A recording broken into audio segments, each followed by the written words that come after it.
بسم الله الرحمن الرحيم ربنا إننا سمعنا مناديا ينادي للإيمان أن آمنوا بربكم فآمنا ربنا فاغفر لنا ذنوبنا وكفر عنا سيئاتنا ربنا فاغفر لنا ذنوبنا وكفر عنا سيئاتنا وتوفنا مع الأبرار. أعوذ بالله السميع العليم من الشيطان الرجيم. بسم الله الرحمن الرحيم وبه نستعين. وصلى الله على سيدنا محمد وعلى آله الطيبين الطاهرين. رب اشرح لي صدري ويسر لي أمري واحلل عقدة من لساني يفقه قولي. اللهم كن لوليك الحجة ابن الحسن صلواتك عليه وعلى آبائه في هذه الساعة وفي كل ساعة وليا وحافظا وقائدا وناصرا ودليلا وعينا حتى تسكنه أرضك طوعا وتمتعه فيها طويلا برحمتك يا أرحم الراحمين. Au nom d'Allah, le tout miséricordieux, le très miséricordieux, paix et bénédiction sur le noble de ses créatures, le saint prophète Mohammed, sallallahu alayhi wa sallam, sur sa sainte famille, ses vertus compagnons, et sur ceux ou celles qui suivront sa voie jusqu'au jour de la résurrection. Que Dieu nous aide, qu'il fasse de nous des musulmans vertueux, qu'il nous guide sans cesse sur le droit chemin. Chers frères, chères sœurs, recevez la salutation de paix et de miséricorde qui est assalamu alaikum wa rahmatullahi wa barakatuh. Dans l'émission précédente, nous parlions des faveurs et de la grâce qu'Allah subhanahu wa ta'ala a faite pour l'être humain. Dieu l'a donné, entre autres, la possibilité de réfléchir et la possibilité de s'exprimer. C'est le fait de matérialiser sa pensée, ses expressions. C'est l'être humain a une volonté qu'il veut transmettre à son prochain. Alors comment? C'est à travers la langue. Donc la langue fait partie des grâces d'Allah subhanahu wa ta'ala. Et ces grâces peuvent être néfastes ou négatifs dans la vie de l'être humain lorsque elles ne seront pas utilisées comme il se doit ou bien comme il le faut.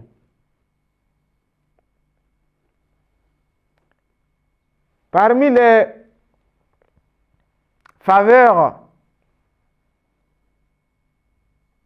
que l'être humain pourrait avoir en utilisant la langue, en s'exprimant, c'est le fait d'adorer Allah subhanahu wa ta'ala. C'est-à-dire le fait de faire des zikrs, le fait d'être véridique, parce que Dieu est la vérité, Dieu aime le bon. Alors, Lorsque tu utiliseras ta langue pour t'exprimer d'une manière qui convient à Allah subhanahu wa ta'ala, cela deviendra, n'est-ce pas, une sorte d'adoration. Alors, dans les hadiths, il a été dit que point d'adoration plus simple, qui est en fait qui a moins de dépenses ou qui demande moins d'efforts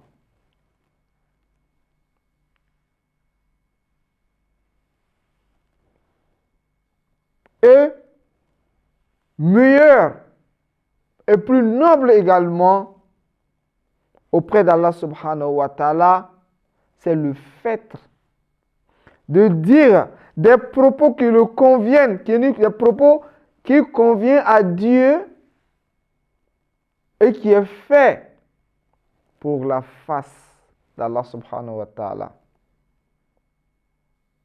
Toute chose périt sauf la face de Dieu. Alors quand on parle de la face, il ne faudrait pas qu'on regarde la face physique. Le visage, ce n'est pas le visage qui a été dit, c'est la face. Alors la face a un sens qui est au-delà, n'est-ce pas,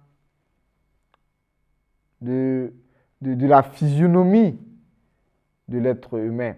Parce que Dieu n'est pas une matière. Pour que nous disions que la face voudrait, n'est-ce pas, dire, n'est-ce pas, son visage.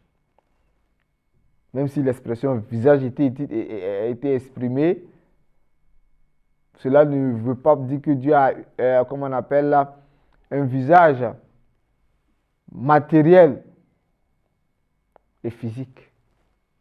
C'est quelque chose d'autre qu'on recherche qui n'est pas une face physique et matérielle, car Dieu n'est pas matériel, il est au-delà, n'est-ce pas, de la matière. Alors, toute chose périt ou va périr sauf la face de Dieu. Alors, lorsque quelqu'un va entreprendre des actions qui seront positives, qui conviennent avec la volonté de Dieu, et au-delà de cela, qui est faite pour la face d'Allah subhanahu wa ta'ala, alors que la face de Dieu ne périt pas.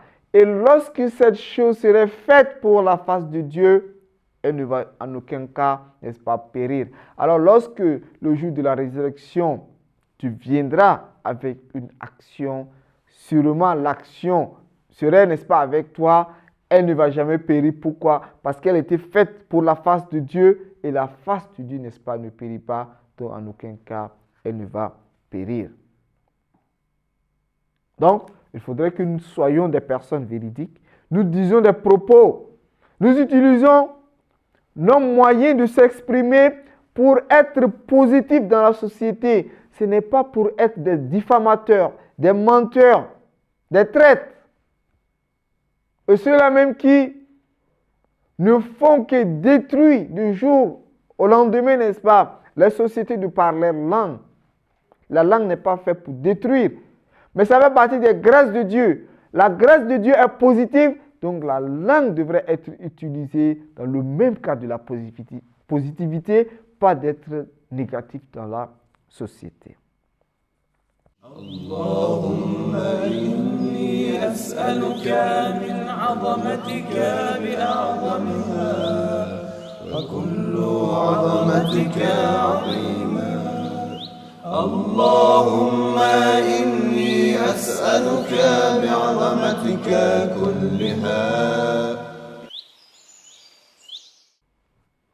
Et les savants, parlant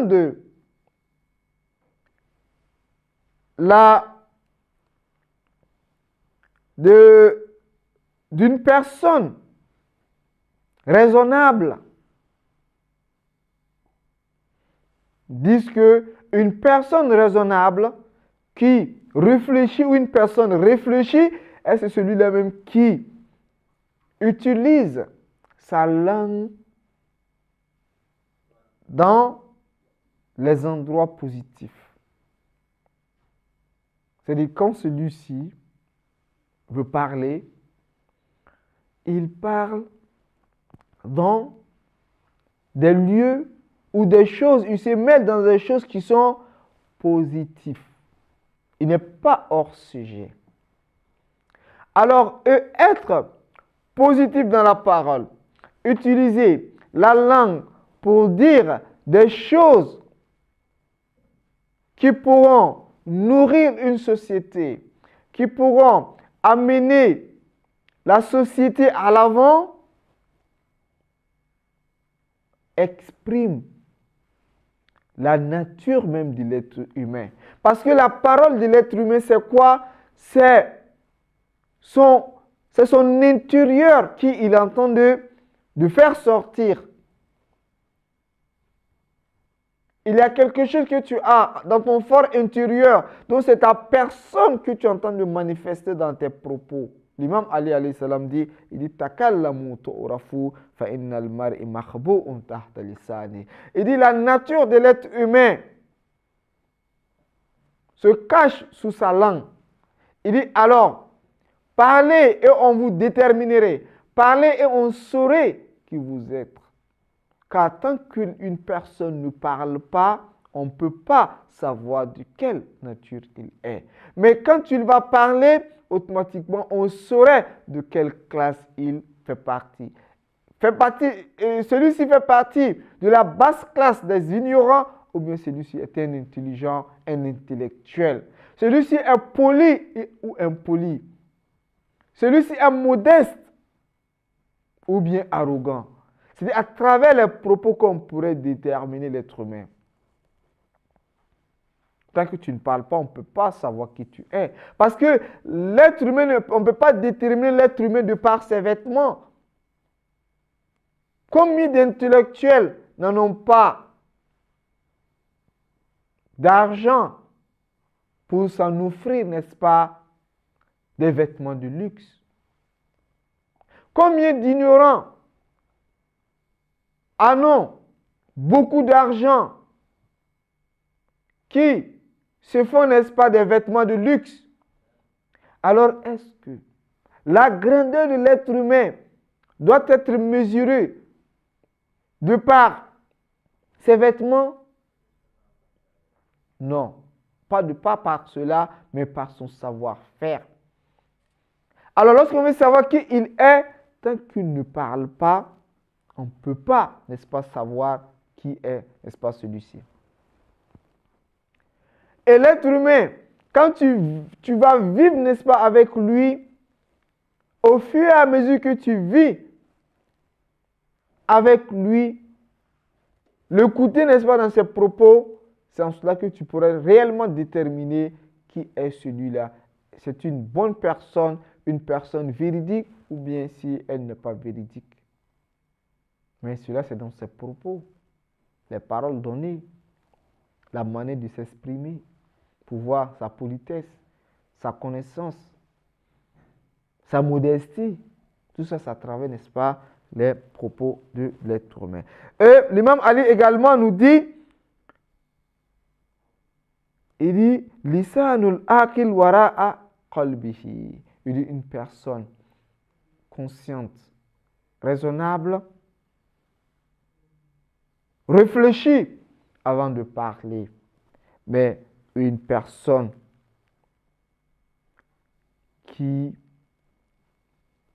qu'on pourrait dire sot, une personne mal intentionnée est en fait celui-là même qui a la langue avant, n'est-ce pas, sa raison. C'est-à-dire, il parle avant, n'est-ce pas, de raisonner, alors que, n'est-ce pas, ce n'est pas comme ça qu'il faut agir. Alors, et dans les hadiths également, il nous a été dit que l'être humain, tant que tu t'es pas exprimé, tu as la maîtrise, n'est-ce pas, de ses propos. Mais lorsqu'elles sortiront, c'est fini, tu n'as plus, n'est-ce pas, la maîtrise. Et voilà pourquoi quand on parle de secret, c'est quand tu as ça, n'est-ce pas, en toi, que c'est un secret. Lorsque ça sort, ce n'est plus un secret. Tu n'as plus, n'est-ce pas, la maîtrise. À la rigueur, c'est quand ce sera entre deux personnes. Donc, tu as partagé un secret.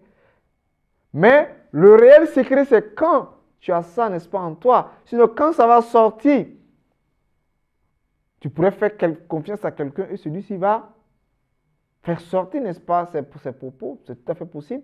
Donc, la parole, tant que tu l'as, n'est-ce pas, en toi, tu la maîtrises. Mais lorsque tu la fais sortir, tu n'es plus, n'est-ce pas, en possession de cela. Tu ne la maîtrises plus.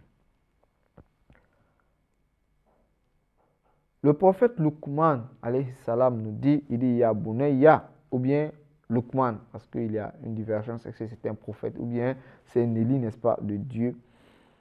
Il dit à son fils, Ya Bunayya, oh mon fils, Kad nadimtu alal kalam, walam andamu ala sukut. Il dit, j'ai beaucoup regretté en parlant, parce que tu as beaucoup, parce que la parole, comme vous le savez, au fur et à mesure que tu parles, tu gagnes encore plus d'énergie et tu as la volonté de parler abondamment. Et c'est cela que tu vas dire des choses qu'il ne fallait pas, n'est-ce pas, que tu le dises. Et donc, j'ai regretté d'avoir parlé. Il dit, mais je n'ai jamais regretté, n'est-ce pas, mon silence. Je dis, je regrette ma parole. Ou bien j'ai déjà regretté ma parole, mais en aucun cas je n'ai regretté, n'est-ce pas, mon silence. Alors on parle ici, n'est-ce pas, de silence. Donc cela voudrait que le silence est positif. Et le fait de beaucoup parler est, n'est-ce pas, négatif. Parce que plus tu parles beaucoup, plus tu tombes beaucoup, n'est-ce pas, en erreur. Alors, donc, le silence ici est positif. Mais ce n'est pas à chaque moment que le silence est positif. Il y a des lieux que, lorsque l'être humain, tu t'abstiens de parler, tu es condamné. Et il y a des lieux, et quand tu parles, tu es condamné. Alors il faut essayer de déterminer. La parole, oui, ça fait partie des grâces de Dieu. Fournir l'effort pour savoir déterminer le lieu où il faut agir et le lieu où il ne faut pas agir. Il faut savoir également qu'il y a des lieux que, si tu t'abstiens d'agir, tu es condamné et tu serais pénalisé par Allah subhanahu wa ta'ala. Alors, quels sont, n'est-ce pas, ces endroits-là, Inch'Allah, dans les émissions à venir, nous allons essayer de continuer. C'est toujours, n'est-ce pas, notre sujet, les péchés, n'est-ce pas, de la langue. Wassalamu alaikum wa rahmatullahi wa barakatuh. يا أرحم الراحمين يا أرحم الراحمين يا أرحم الراحمين يا أرحم الراحمين يا أرحم الراحمين